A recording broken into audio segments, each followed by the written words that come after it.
that it's recording. Okay. Hello, everyone. Welcome back. Welcome back. I would say, as usual, Giles and I typically ask, tell us where in the world you are.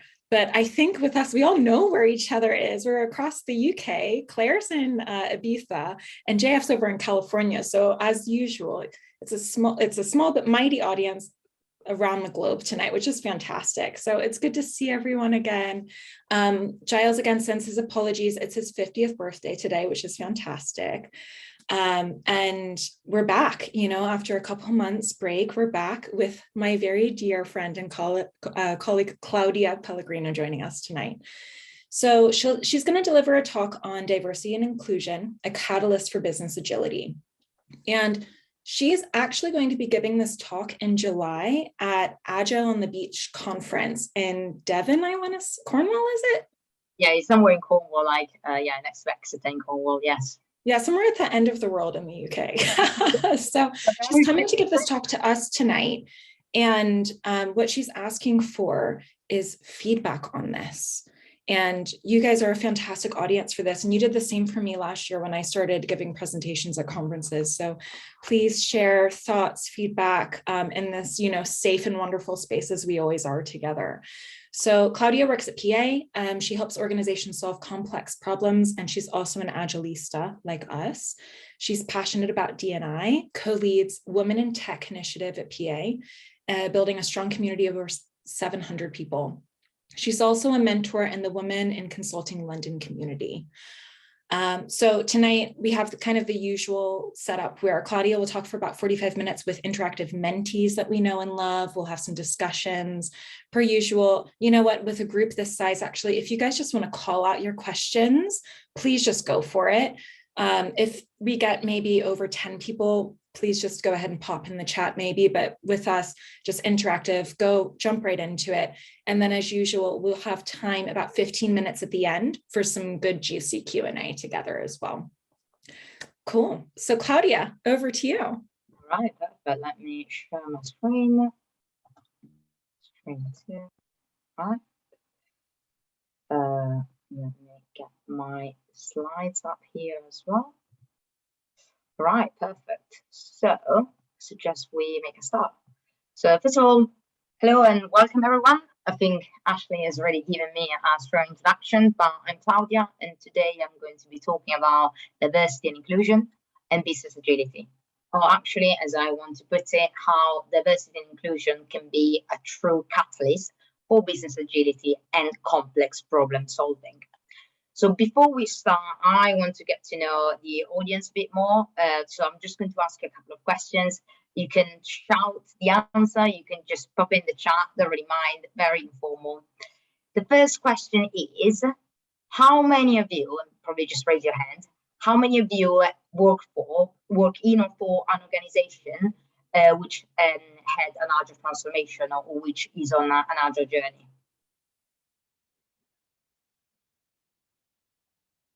Perfect. That's good. That's good. That's the result that I expected. And then the second question is, how many of you work in or for an organization with a diversity and inclusion initiative, program, commitment, however you want to call it?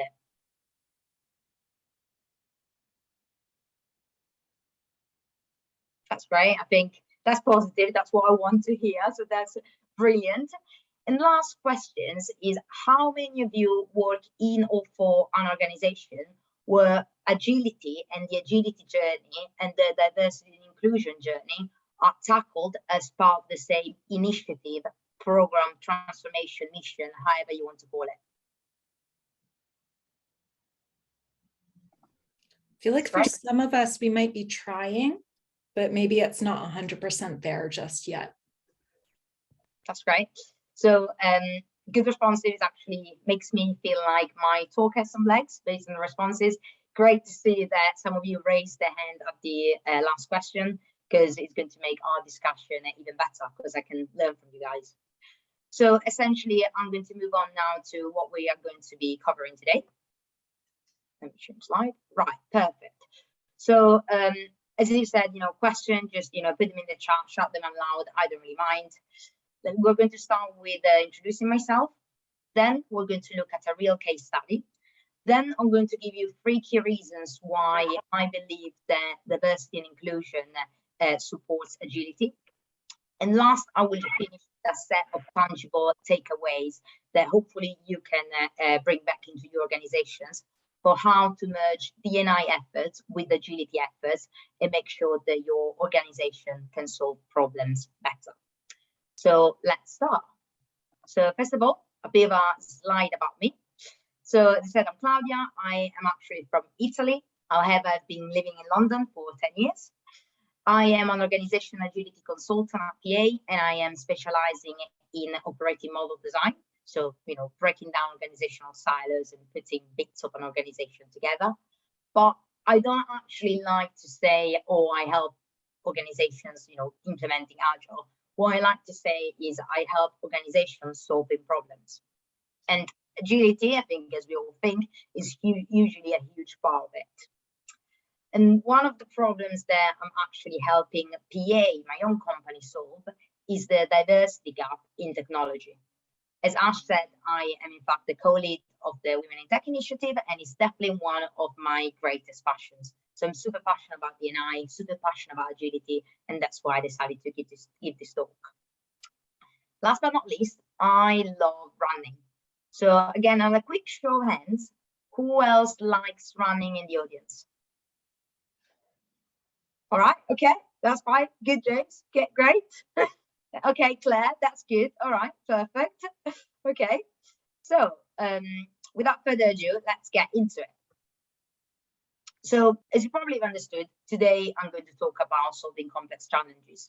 And right now we know that there is so many around us. Digital transformation, climate change, COVID, we all know, and they've proved very hard to tackle. And it is simply, I believe, unsurprising that actually many organizations have turned to agility as a way to solve them. We all know that agility eases complexity by promoting empiricism, collaboration, continuous learning, and I'm a firm believer that agility actually helps.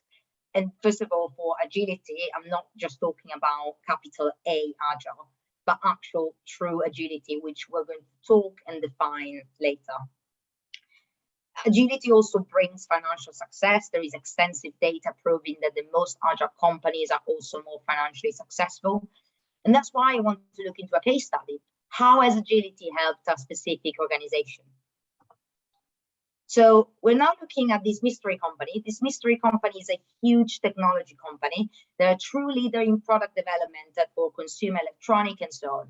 As early as 2015, this company was actually recognized as one of the world's most agile brands. What does this title really mean? Not really a huge fan of title, but the fact that this company showed a true commitment for customer centricity, the passion to create superior products and services, as the vision statement says. And also, having read a lot about this company, the company has organized itself in end-to-end product divisions, which bring together the people involved in the ideation, development, and maintenance of products. So very similar to value streams. And everything is also underpinned by a strong, although recent, commitment to dismantle any form of hierarchy and seniority. I'm under no surprise that this company is one of the 20 most valuable tech brands in the world. But this company, like many others, has been now under an increasing pressure to respond to an even higher scrutiny from customers and employees. So not all the challenges that we mentioned earlier, but also now we have customers and employees' expectations that are changing fast, and they're very hard to predict. And I believe that this lack of predictability creates all another level of complexity, because you don't know what's happening, you don't know what your customer will want tomorrow, you don't know what your employees will expect, but you have an even higher scrutiny that is getting higher day by day. So my question is Agile and agility enough to help this mystery company keep up? Is the fact that they've organized themselves across value stream, they put the product, superior products at the center, they want to empower people, is it enough to keep up with these very high customers and employees' expectation, this very unpredictable expectation? So we're now going to look at one of the company's latest ads to see how they're doing in the market. And now you will see what the company is. Can you hear the audio? Sorry. Yeah. Don't wanna hear about it. Every single one's got a story to tell. Everyone knows about it. From the Queen of England to the House of Hell. And I'm talking to myself at night because I can't forget. Sleep at night. Run faster. Push harder. Follow the herd. And that ain't what you want to hear, but that's what I'll do. Not for me. I run on a different schedule. And the message coming from my eyes says, leave it alone. Mine. All right. So very nice ad for sure. Let me go back to my slide. So as I said earlier, I love running, but having looked at this ad, I don't think this would be me. And I looked at it and I was like, as a woman, I would not be running at 2 a.m., let alone with headphones in. Might be a personal choice, but there has been a lot of surveys around it, and actually according to RunGirl, only 4% of women would actually feel safe running at night, let alone with headphones in. So the company thoroughly apologized, and the company essentially was basically accused of being tone deaf and the idea of not really listening to what the consumers were saying. And this leads me to ask essentially, how many women do you think we were involved in creating the ad? How many different perspectives were there as decision makers? So actually the board of directors at Samsung is 90% male, with only one female on the board as one of the non-executive director. So for this reason, essentially, I doubt that in the product development process, any consideration to women feelings, but actually broader than that, any diversity and inclusion consideration was actually taken into account. So the reaction to this ad demonstrates the intensity of the challenge that all organizations are facing, and it's definitely not an easy one. It is an imperative requirement that company must meet a very high scrutiny and expectation from customers and employees.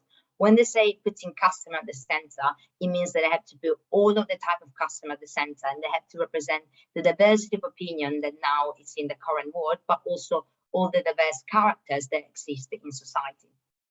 And whilst agility certainly helps solving this challenge, the story about Samsung, which was an unfortunate event, essentially begs the question, is agility enough?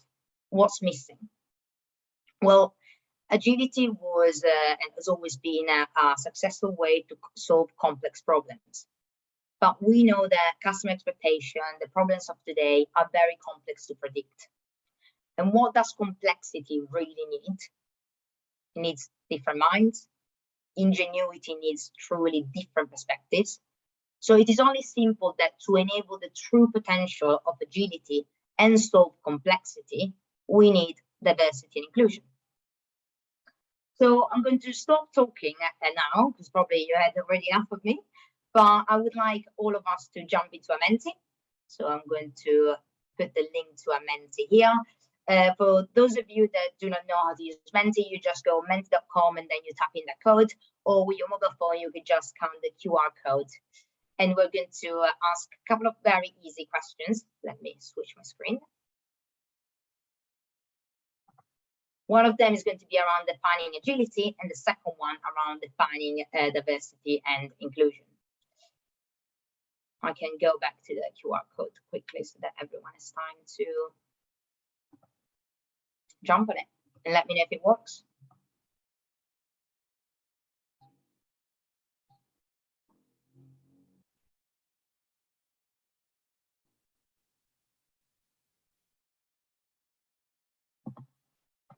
I'm going to hide the results.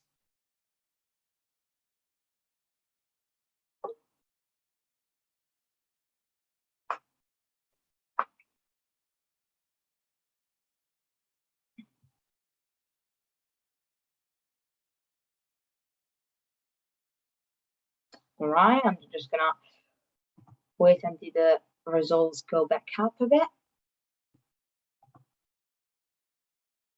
All right, let's show the results. So, ability to deliver something of value very fast, absolutely. Ability to adapt to change and embracing change. I love this, and definitely is going to link very well with the rest of my talk, so great. Think and react in a timely manner, yes. Ability to change and adapt, absolutely. Facilitate the emergence of ideas to solve complex problems and iterate as needed. Great, who put that? Very nice. And then flexibility and adaptability. So that's great, and I think we're definitely aligned. I'm going to give you my definition of agility later. I just wanted to hear what you were all thinking. Let's move on to the next question now. So I fully know that diversity and inclusion are very different definitions, and I will give you both of them later. Feel free to put, both definitions in line or into separate, like post-it notes.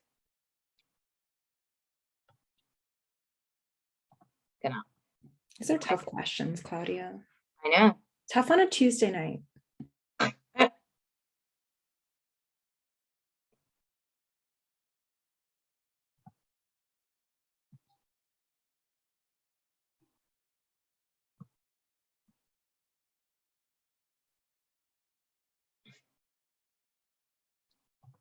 Anyone who would like to? Perfect. You can see results are coming.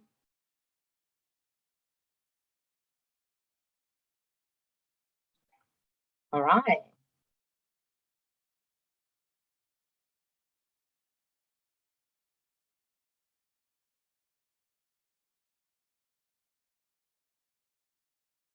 Perfect. I love this. So definitely representation of presence of different groups and perspective. Absolutely. It's all about different ideas, true diversity of thought, inclusiveness, fairness, representation. Yes. All of these are keywords that we're going to keep coming back to throughout the talk. Embracing difference. Yes. All of that, all the ways in which people differ, and inclusion is about power, voice, decision-making authority. That's great. We're going to talk a lot about empowerment later, so I'm loving this. Feeling safe, yes. We're going to talk a lot about psychological safety later, so that's great. And then having everything that is different than you. Yes, that's great. And then including them, absolutely. I love all of this, and we're going to talk a lot about how actually embracing agility, so new ways of working, means embracing something different than you. That's why perhaps we need more D&I considerations. Right, so let me go back to my slide. Perfect. So I'm going to jump now on my definition, which is probably like very similar to everything that we've just discussed. So for agility, I mean the true ability to put the customer at the center. So, give them something that they want, adapt and empower everyone. So definitely the last two were on the Menti board as well. And doing these three things essentially will enable the organization to solve problems, to solve complexity. But as we've seen, sometimes agility, maybe without diversity, might not be enough. And more on this later. And similar to all of you, diversity and inclusion is true cognitive diversity, the commitment to bring all the people together from gender, religion, ethnicity, backgrounds with varied and different ideas, skill set, life pathways, neurodiversity as well, with the purpose to generate diversity of thought. And for inclusion, I mean a willingness to appreciate and celebrate all these differences in a cohesive and nurturing way. So there are, of course, many ways in which the values of agility and D&I overlap. I mean, one of the principles from the Agile Manifesto is to value individuals and interactions over processes and tools. And this reflects very well on the key principles of diversity and inclusion, which essentially asks organizations to recognize all of their individual backgrounds and accept all of them. So essentially, I believe that Agile and D&I both require to understand what people need and then adapt accordingly. However, it's quite interesting that the two are barely considered together. There's actually a very interesting survey that sparked my thinking, done by the Business Agility Institute. So in this survey, across 400 organizations, 50% of respondents said that they never seen diversity and inclusion being considered during an agile transformation or an agile journey. And essentially this survey made me think about why is that? And then I thought, well, actually it's not that surprising. First of all, there was never any explicit connection between the two. And in big companies, and I have a lot of experience working with companies, usually you have one department running your agile journey and the other one that looks around diversity and inclusion statements, diversity and inclusion outcomes. And if you're lucky, the two sit together at some senior reporting meeting, but that's about it. The second point is agility is great, is increasingly considered the silver bullet to organizational survival. I'm hearing a lot of executives now talking about agility, which is brilliant. I love it. You know, it's part of my job. But then D&I, unfortunately, and it should not be like that. At times, it can still be seen as a KPI, something to achieve to show that you're doing the right thing. And organizations instead should start seeing it as the key thing that they need to do to innovate better. So there is a bit of lack of balance between the two at times. And third, I think there is, because there's never been this explicit connection, it's a big flaw to think that an agile environment equals a diverse environment. Oh, we're agile, therefore we are diverse. There's actually some limited cases, which we're going to talk about during the speech, that where agility might actually only benefit the majority. And one of the examples that come to mind to me is PI planning. So PI planning is great, but bringing together 200 people with 50 conversations at once, with 20 screens over there, post-it notes, people shouting, people laughing, people moving, sometimes might not be very inclusive, for example, for neurodiverse people, or just people that, for example, need a bit of more quiet time to think things through before they can contribute. So I guess what does this Samsung example really teaches us?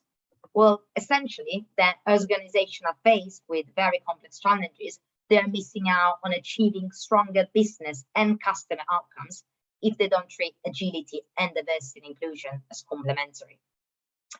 So without further ado, probably you all know this is my thesis. You need to focus on both in order to be more customer-centric, adaptive, empowering, therefore achieving agility and solve problems better. I'm going to now give you 3 reasons essentially that back up this thesis, and then we're going to move on, all right, okay, but what does it mean for me? What I can actually tangibly do. So first of all, let's talk about the customer centricity. Diversity is one of the key pillars that will help you get there and be truly customer centric. Where you talked about the challenges that we're facing, where you talk about the basing a product or service on assumption is no longer going to work because customers now have the power. Customers want to be satisfied. And here comes Agile. So I think you all know probably better than me, Agile is great. And there is this, it makes you like keep up with the pace of change, stand out in the eyes of the customer, it puts the customer at the center, it encourages teams to build quickly products and then iterate based on MVP. So it's great. However, the pure Agile drive to quickly build and market a product and learn from feedback sometimes might be counterproductive. Why? Well, first of all, it could lead, for example, to a rushed release that is ignorant of a diverse market base. Second, data-driven products might only work for the majority. And third, this incremental delivery might exclude some people in the early stages. So, for example, by making accessibility requirements an option for later releases, but accessibility requirements do not make the cut in the MVP. And on the theme of accessibility, and I know there is a lot of different types of diversity, this is one of the key markers that can no longer be ignored. Just as an example, in the UK, 20% of the people identified with having one or more disabilities. Therefore, it follows that companies are basically not tapping into this fifth of the market. Instead, if they bring in D&I considerations and use them in conjunction of Agile, they can actually tap into this fifth of the market and create products available to all. So let's look a bit in more detail on how diversity really helped. So first of all, it helped to better communicate with customers. And I always ask my client, how do you communicate with your customers?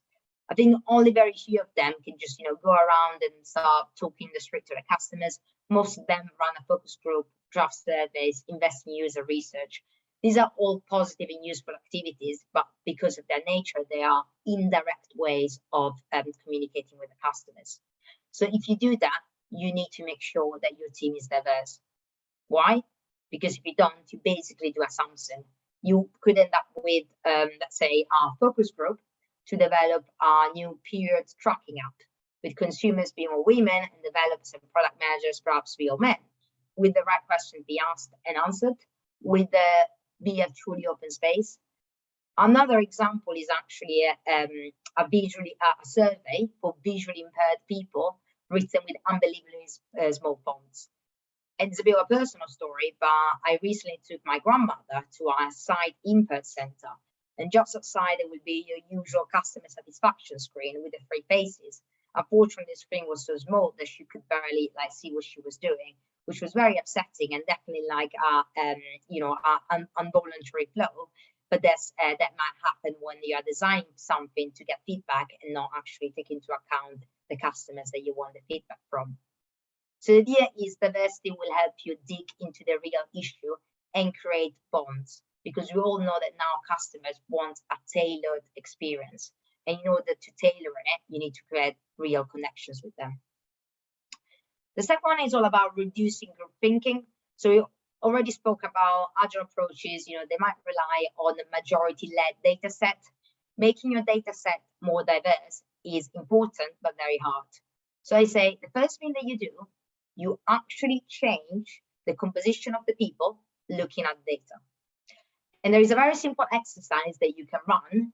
You look at the shoes of the people in your team. Is everyone wearing the same shoes? If so, then probably you or someone else has assembled not so much of a diverse team. Although we never know now with the common trends that everyone likes the same things. But most likely you can even get a HIPPO point, which is the highest paid person opinion. I advise a lot of product managers, and I always tell them, when you have a team of product owners, make sure there is strong diversity of thought in there, because otherwise you get very limited perspective on a given business challenge. Last but not least, unique viewpoints. So it's true that we can just put ourselves in the customer's shoes, but sometimes that might not be the best thing. So the best idea in Nirvana would be to match the experiences in the development team with experiences of potential customers.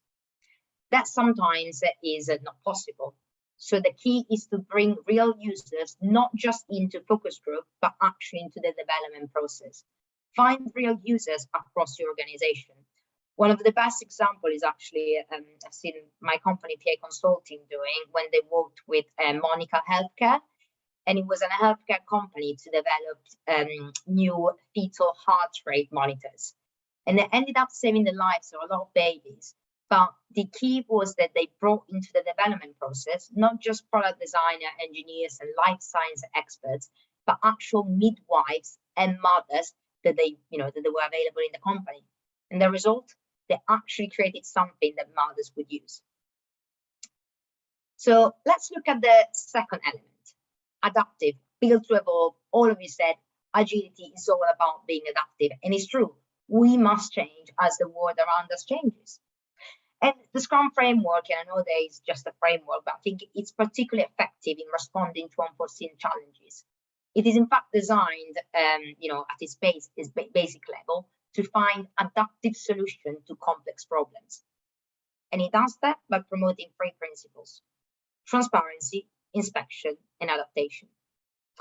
So I'm aware that Scrum is not agile, and there's different opinions about it. But I believe that if you look at a company that has true business agility, we would find these 3 elements in every single team, in every single cultural aspect, in every single ways of working of an organization. Transparency, inspection, adaptation are crucial. Unfortunately, what happens when we want to embed these 3 key things in an organization? what happens is that someone wakes up and says, let's launch an agile transformation. And I hate the word transformation, by the way, but I'm just used to say it so much. And then the funny thing is then you're so focused on changing roles, changing titles, changing names of meetings that you actually might struggle to deliver benefits, and that you get away so much from the initial idea, which was let's embed these three principles in our day-to-day life. So I'm going to stop talking now, and I'm going to ask a question again to the audience. Use the chat, I guess, this time, just to spice it up. What do you think is the most likely cause of failure in achieving business agility? One of them, probably you can think of a lot.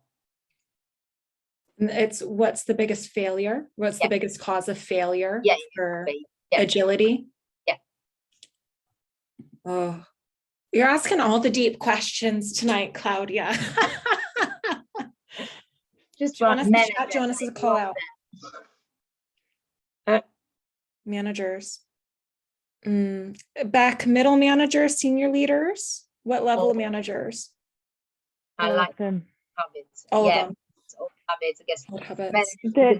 I think the superiority and the grandiosity of they are where they are, so they make the decisions, but they're not diverse enough to make the decisions. I like that. Thank you, Rebecca. I really like that. Basic culture not open to change. Absolutely. I guess Ash, that's great. Absolutely. Totally agree. So I worked in a few organizations, and that's the thing that I ask the clients as well is, well, you want to implement this great agile ways of working, that's brilliant, but is your organization actually open to what's new? Is there any cultural curiosity amongst your organization? Because I believe that is the most common failure to agility. Agility is something new that they adopt, but if they don't want to do anything new because they're scared of what's new and therefore different, then what are they doing? And I truly believe that culture of curiosity can be very difficult to build, and it doesn't happen overnight. And a lot of organizations have been trying for years, and they've been like, oh, we've been trying agile for years, but it doesn't work, it doesn't land. Well, I think it's implied in everything that we've just talked about right now. This culture curiosity essentially relies on an appetite for what's different, an appetite for diversity of thought, and just the drive to understand and embrace what's new. So if agility, as we all said, relies on openness to change, openness to new, openness to a different way of doing it, then why are we not making it very explicit to include diversity and inclusion consideration into our agility journey? And I believe that some organizations do. In my experience, I've seen a lot of them that they fail to do so. And especially I've seen a lot of culture and change work done in Agile, which is great, but that fails to even mention diversity and inclusion. It talks about a lot of topics, but it doesn't really talk explicitly about D&I. So when that's the case, essentially, when there is such failure, it's a struggle, to implement the three principles here on the slide around transparency, inspection, adaptation. Let's look very quickly around how diversity really helps these things. First of all, do that. I think Ashley had a quick question. Yeah, go for it. Sorry. I was debating on whether to say it or not, and you might be getting up to this, Claudia, but when you say we should be including D&I and the agility journey, I think everyone on this call completely agrees with you. It's a no-brainer, right? But my next question to you is, well, how? What are the quick wins here? What are the top things to help change the dial? Absolutely, and we'll get to that. Definitely get to that. So, first of all, how is enabling this three principle? First of all, you encourage fairness. We all know that just the simple idea of diversity to create a culture of fairness where everyone is treated the same, just the actual real efforts to make internal systems like rewards and recognition more diverse will have an automatically positive impact on increased transparency, because if something is fair, no one hides it, so it's a byproduct. Second, take inspection to new levels. Yes, Scrum promotes continuous inspection, which is great, but if everyone in a room thinks the same, the right question are not being asked. And third, it unlocks adaptation. So diversity eases people resistant to change. If you're already accustomed to work in a diverse environment where people behave different, you will be more likely to accept new ways of working. So what does it mean in practice? And I'm going to talk about different practical takeaways at the end. But the idea is, you have an agile team, bring them in together into a retrospective. Make sure that retrospective time actually focuses on how a team can become more inclusive. How can you make sure that each voice in the team is actually heard? How you can make sure that different innovative ideas that might benefit the minority of customers are actually implemented. The other thing I want to talk about, creating a team charter for transparency. Make sure that things like how work is allocated, how new ideas are taken into account, who can raise new ideas, who cannot raise new ideas, how performance reviews are done, how feedback is received. All of that should be part of your team charter ways of working that at least should be transparent amongst all of the team members. And last but not least, we have empowerment. So very quick, there is a very nice story around empowerment, which is the Apollo 13 moon landing, which was actually a not successful moon landing. But it is that everyone was able to contribute and save the astronauts by basically getting into a room together, be cross-functional. The manager stepped outside and they found a solution that saved lives. Empowerment is great. And it's very important to agility because it speeds up time to value, it removes pointless escalations. However, it comes from trust. And there's a lot of studies, and I'm specifically talking about studies by Lisa de Bruin, where she developed a clever technique for creating an image of another person that could be changed to look more and less like the participant. The result, the more you look like the picture, the more you will trust the picture. So unfortunately, if you have this unilateral focus on empowerment, you can end up with a situation where all the people empowered and all the people trusted are just the people that behave like the boss, think like the boss, look like the boss. So a couple of simple ideas around this is great, but how to make sure that we empower everyone and not just a segment of employees. Continues to focus on all of your agility empowerment efforts, but also focus on remove unconscious bias. Make this one of the core goals of your agility journey. And now I'm talking about all the leadership training that you do to make sure that all your agile leaders master the new agile lingo. That's great, but make sure they also learn to manage their own biases, unlearn them, and relearn how to create an inclusive environment. And second one, fostering psychological safety. Again, Agile has a lot of literature about it, so I think it's doing a very great job. However, again, why are diversity considerations so important? Because sometimes the daily stand-up, which is great to foster psychological safety, you say what you're doing, you say your blockers, but then no one talks. And a lot of times, if no one talks, it's because people don't feel like they can talk because they feel like they might be the only person in a room with a certain skin color or a certain gender, or just the only person in a room that thinks a bit different. So if you have a very successful daily stand-up with all the useful literature around how to run a daily stand-up, but there is not an inclusive environment in your organization, the chances is it will not be very psychologically safe. And the second point I want to make is there is a bit of a diverse syndrome. I sit in a lot of meetings where leaders talk about empowering, and they say, I've made a lot of mistakes in my career, and should you make the same mistake, don't worry, I will forgive you. That does not go far enough. It's the idea that through diversity, make sure that you are actually embracing and ready to forgive new mistakes because you are embracing different ideas. And because the pace of change is so fast and different, new mistakes will be made. So it's not just about replicating your boss's mistake and all in that case, you will get forgiveness. So the idea is, whilst Agile gives you the tools to design a safe environment, D&I makes sure that actually you can truly embed it and live it. So another key in saying, right, okay, what does it mean? So again, the Business Agility Institute, that survey that I was talking about, said that the most common response to the question, are D&I and Agile linked? The response was, I never thought about it. And that's why I'm not surprised that you all resonate with everything that I'm saying. But the key takeaway is be intentional. Don't assume that Agile equals diversity, because if we do Agile, we do the right things. And here on the slide, you can see 6 very simple things that we can that you can start doing from tomorrow. So first of all, check that your Agile journey is not just designed for the needs of the majority. Have you engaged and articulated the business benefits from an employee perspective to a lot of different employees? Because you make sure that those are benefits for all employees. Same ways, do the business benefits actually just benefit the majority of the customers, also the minorities? A good starting point is making D&I consideration explicit in your Agile ambition statement. Why are you doing Agile?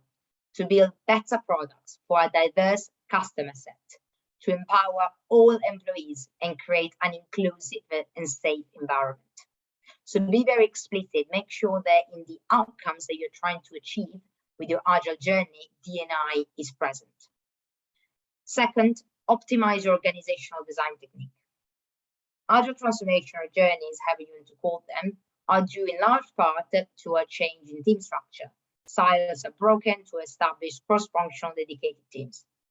There's a lot of Agile literature around how to make your team more cross-functional, the fact that you have to embed that person in the team or that person in the team.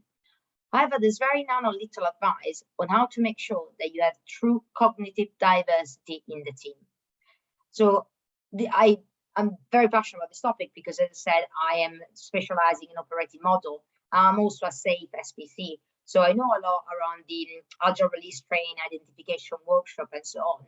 And there's a lot of material around how to make sure that your team is cross-functional. But I would beg them to consider how to make sure that the team that you're building, given that in that SPC, as a person, you're actually building teams and arts, how to make sure that they're actually diverse. You talk about co-location. Why don't you talk about also diversity of thinking, thought, making sure that, from a gender, just pick one of them, perspective, they're equal. Third one, embed D&I expertise in the teams. So if you want all products and services to be inclusive, then we might actually want to ask the experts. I was talking to my client today, and he said to me, I want all of my products to be compliant. I was like, all right, let's embed a compliant expert into your products. It's the same concept. You have, hopefully you have, if not, you should have D&I experts in Agile, in your organization. Embed them in Agile team. Make sure that they have a key part in the development of the product. Fourth, the Agile ways of working, they're not just there to be designed for best practice. They're there to work for your organization, and therefore they have to work for the diverse workforce that every organization now has. So common Agile rituals like the daily stand-up might be designed for the majority, discussion formats, the tools, the time might not work. But also for me, the biggest thing is Agile is very on the spot, doesn't make allowances for people that need to think and reflect. PI planning, but just general, like even the retro. The retro is usually like an hour, 2 hours, and then you're like, oh my God, I didn't manage to say anything. People might be scared not to raise in the retro. We need to find ways to implement Agile in a way that is not such on the spot, but it benefits everyone in the company. Fifth, training. Coaches are not experts in D&I, and let's not assume that they are, because most of them are not. But that doesn't mean that just coaches or everyone should not know a bit more around D&I. So let's make, a conscious decision to, if you have a very good training service, let's make it part of a training module. Let's make it part of a coaching service, the fact that these topics are actually spoke about and people get better at them. And last, measure. So measure your success along the way. Yes, diversity and inclusion measures must be part of how you're measuring your journey to agility. A lot of companies are checking the number of Agile teams with the product owners, the number of Agile teams with the Scrum Masters. Why are you not checking how diverse teams you are? You're tracking NPS scores. Why are you not striving to minimize the number of customer groups excluded by your products? Why are you not measuring the number of people that speak up now that previously didn't? or the numbers of innovative idea that might have come, from the team rather than from managers, and you can trace it to how diverse the team is versus the number of ideas that they generate and that is put on the idea backlogs. There's definitely a way to make it more compelling, and there's definitely a way to make it explicit and measurable. So this essentially brings me to the end of my talk.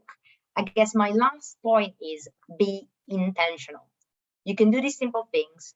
You can realize the full potential of Agile, and essentially for diversity and inclusion, you can solve complex problems better, which is what I think all of us in the call here want to help our organizations do. Thank you very much.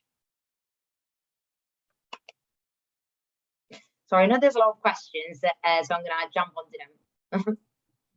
Yeah, and guys, please do just shout out or raise your hand. We've been doing a little bit of a chat in the background, Claudia, not so much questions, but just a little bit of chat and back and forth. I asked JF if he's been introducing Agile D&I metrics with remuneration for Agile teams, because he gave a talk on it last year.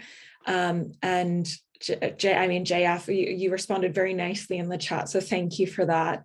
Sounds like it's going in the right direction. Work in progress, right? Going with team-based rewards. Yeah. And we also gave a shout out to Beck on this line with that your point about celebrating failure. Beck gave a really good talk last week and introduced this concept that I called woohoo. So we just do woohoo on the team now. Like if we're struggling in stand-ups, we just say, you don't even need to say I'm struggling, we just say woohoo and we get it. It's fantastic, right? That's really good. It's really good. But I don't see any other hands or questions, so I might kick off. Oh, go ahead, Mike. I'll go after you. Wait, no, Mike, your questions always are so much better than mine. No, you go ahead, Mike. You go ahead. I'm just going to look bad afterwards, but that's okay. You go on. So firstly, Claudia, thank you very much. It was great. I was doing some research before this meetup and looking up D&I, and one little thing that I happened upon was actually definitions for diversity, inclusion, and equity, which I thought were really, really good. And I think equity becomes another thing that becomes important. Yeah. So if it's okay with you, I'm just going to drop what I've kind of written as definitions for those in the chat now. Really? Yeah. Excuse, it's not very clear. No, actually, it's not too bad. But I think that that equity becomes really important. I'll just read what I've written here. So equity is the fair treatment, access and opportunity, and advancement for all people. And I think that becomes an integral part of the continued conversation that we're sort of having here. So I just wanted to raise that. Very good. And if I could raise a second point as well. So diversity and inclusion, I think is hugely important. There's the counter argument, which a lot of people come back with, which is meritocracy. Yeah. So we won't get into that, but that's a long debate. What I have seen in a lot of organizations, and I'm talking now particularly because that's my experience, not that it's particular to these organizations only, but particularly in governmental organizations, there's a lot of diversity, inclusion, equity, virtue signaling. So they do it because they're told that they need to do it, not because they're actually trying to achieve an underlying value. Exactly. And so their metrics become, well, how many people of X or Y do we have, without really understanding the underlying value that you're trying to achieve. And diversity is extraordinarily important for that. GCHQ, for example, hires autistic people because they want a diversity of being able to understand, hey, what are we listening to? They want different perspectives. And that's where diversity, to me, almost is exemplified, is in GCHQ. Anyway, some thoughts from me. So thank you. No, I totally agree. Yeah, and I actually had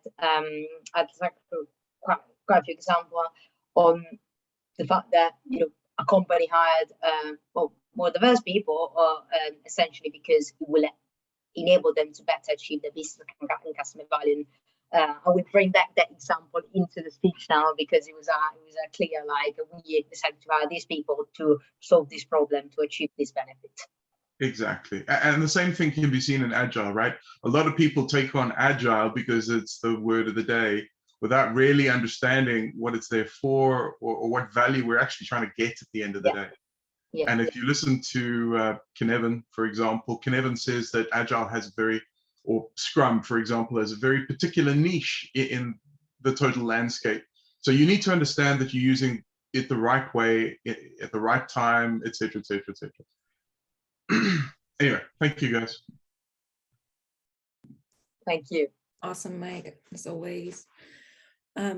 Jeff, is that a hand? Oh, no. No, okay, cool. I've got a bit of a somewhat random question, Claudia. So I think, thank you for your talk. That was really salient, and thoroughly enjoyed that. I'm wondering, what is your experience or thoughts on, the boundary of the roles and responsibilities of who is actually driving the D&I agenda?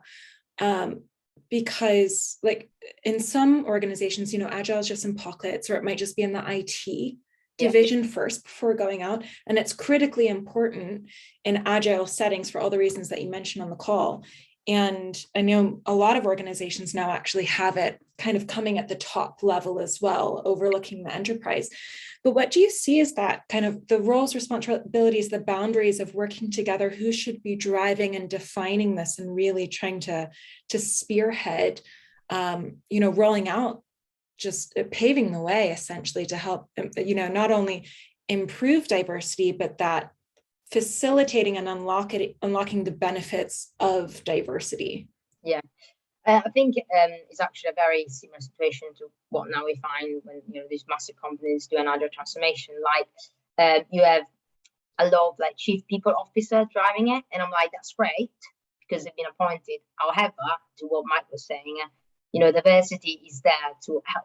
Diversity, there is a value in diversity besides the societal value to help you get to like better business outcomes. And therefore, who's the person ultimately responsible for the business outcomes is the CEO. And also the CEO is also ultimately responsible for the employees. So whether you want to appoint a separate person with an agenda, to be the person driving it, that's different. But it's the fact that the CEO should be ultimately accountable for your diversity and inclusion agenda, because it helps you get there, achieve better business and customer outcomes and better employees outcomes as well. Same thing for agility. You can say that maybe it's technology that does the powering through, but ultimately agility is there to help you achieve better business and customer outcomes, and you should be the CEO to be accountable for it as well. Right.